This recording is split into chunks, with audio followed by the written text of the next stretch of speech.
Happy New Year, guys, and welcome to Property Market in 2012. My name's Sam Saggers, the Director of Positive Real Estate.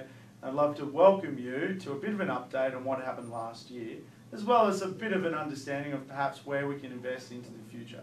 Of course, sometimes understanding the history of some marketplaces lets us know where we should invest for the future. And of course, prior to the GFC, some of the best marketplaces from a global perspective were actually here in Australia, homegrown, and what performed well as a macro market was Melbourne, for example. 2008 to 2010, some of that market virtually doubled. We also saw Sydney do very well from a macro point of view. I believe Sydney will continue to do well, but as a result of both Sydney and Melbourne producing high growth value in their particular marketplace, I think in 2012 we're going to see some great new markets emerge. Of course, Brisbane and Perth, which are typically the economics of those markets are based around mining, are believed to do very well. And we're seeing a bit of a renaissance of the mining markets. Of course, from a global commodities scenario, Australia is the world's quarry. And of course, China's growth and India's emergence as an economic powerhouse around the world is seeing them need and have a higher demand for our natural resources.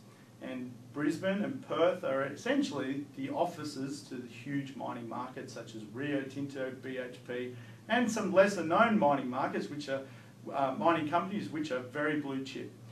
So moving forward, we're going to look at where we should invest as from market to market. I'm going to start with Brisbane. For me, the Brisbane market is essentially at the bottom of its cycle. It's really poised from a capital growth point of view. I believe it's the safest market to invest in right now, particularly within a 5-kilometre radius.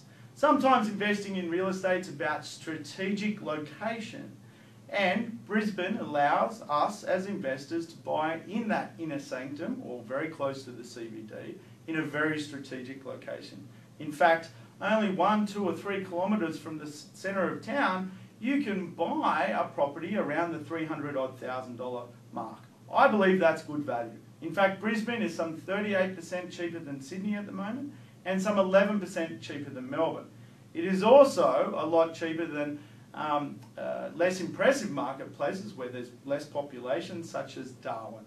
So right now, from a value perspective, Brisbane is set to grow. Of course, it's at the bottom of the market. There's going to be a little bit of fluctuation when a property market is at the bottom, but I believe from a big picture point of view, the next 3 years is looking pretty safe in Brisbane. Sydney is performing very nicely in the western marketplaces. It's going to grow. It's going to do very well because of interest rates. And the Macquarie Bank have a saying, when interest rates and rents are at parity, the masses buy real estate. And right now, we're seeing a reduction of interest rates and the increased amount in rental returns. And so right now, you could, for example, use a fixed loan product in Sydney and actually get an interest rate at around 5.95%. Yet your rental return is around 6.5% if you buy well. And so when that occurs, there's an old saying that hits the marketplace. It is cheaper to buy than rent. And as the variable interest rates come down, I would see the masses in the marketplaces jump back into real estate. And the masses of population are in Western Sydney. In fact, there's around 4 million people that live in Western Sydney. And when it's cheaper for them to own than rent, they'll jump in. Those sales volumes will drive capital growth, and we're going to see a buoyant and strong Western Sydney property market. Perth is doing very well. It is coming out of essentially a flat marketplace. It will recover. I don't believe 2012 is the year for recovery for Perth.